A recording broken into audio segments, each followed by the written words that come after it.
with a artist that we missed the drop, honestly. Yeah. Aluna Francis from the musical duo Aluna George dropped her first solo project, Renaissance.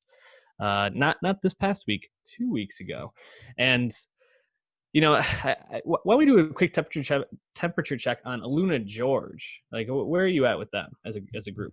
Yeah, big fan. I've always really liked them. They got 2 albums out. I think they got some shit that hits, man. That last album I remember from 2016. I liked a lot of those deep cuts. Not About Love, Mean What I Mean, Mediator.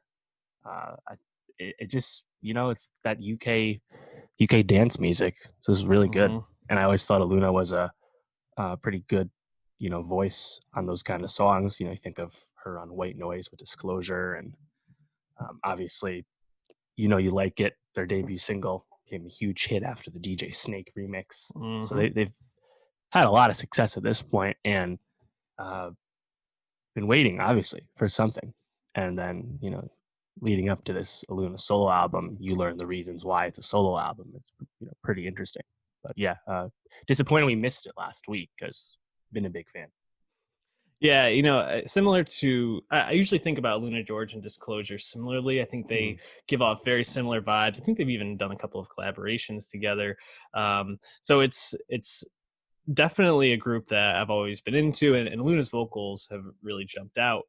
Hearing this solo project, did you feel like there was anything on here that really separated Aluna, the solo artist, from Aluna George, the duo? Not that much. In the press leading up to this, she talked about the reason why she separated, just for this time anyway, from George Reed, the other half of the duo, is because she wanted to make EDM that is open about its black roots, which is something that's not very common in EDM. It's a scene that very much has a genesis in like black club music in Europe, but there's not a lot of black people active in it. And she just thought that'd be best if she came at this on her own without George. Yet I still feel like I got more African influence from Disclosure last week than I did Mm-hmm. on this. So this I liked it because it reminded me of what I like about Aluna George, but I don't know if it totally gets where she was hoping it would, in terms of like showing off the influences more openly.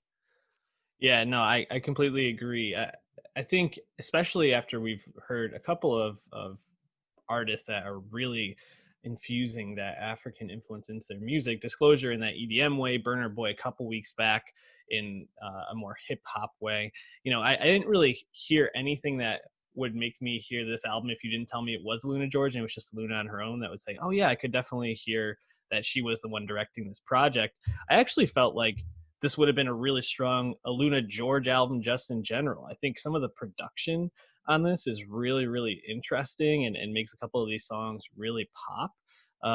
But I think there's also a lot of songs that just kind of were pretty forgettable, things I wouldn't find myself going back to so much.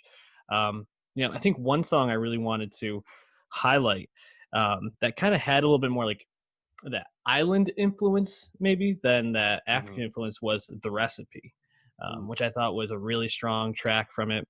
I also really liked the Tronada. production.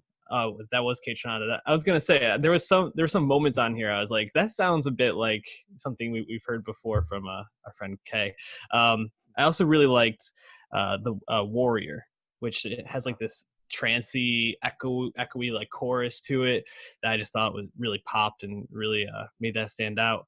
Any tracks that stood out to you that you really enjoyed, found yourself going back to? Yes, I really enjoyed both Sneak and Mm, Envious. Both reminded me of what I like about Luna a lot.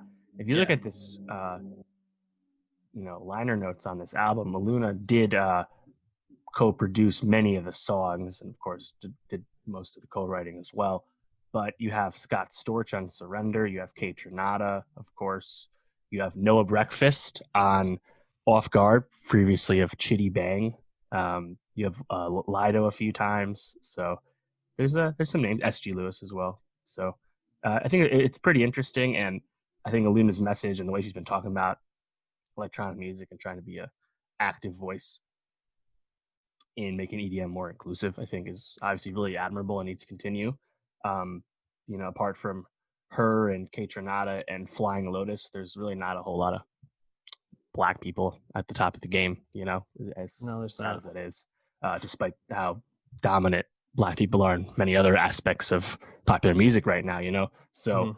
I hope that continues. But yeah, I mean, this reminded me a lot of Aluna George, so I guess that's a good thing, and definitely looking forward to what's next from her. I think Luna's just a, generally speaking, a pleasant voice to hear on most songs she's on. Definitely. And I think working with those kind of producers is the way to go.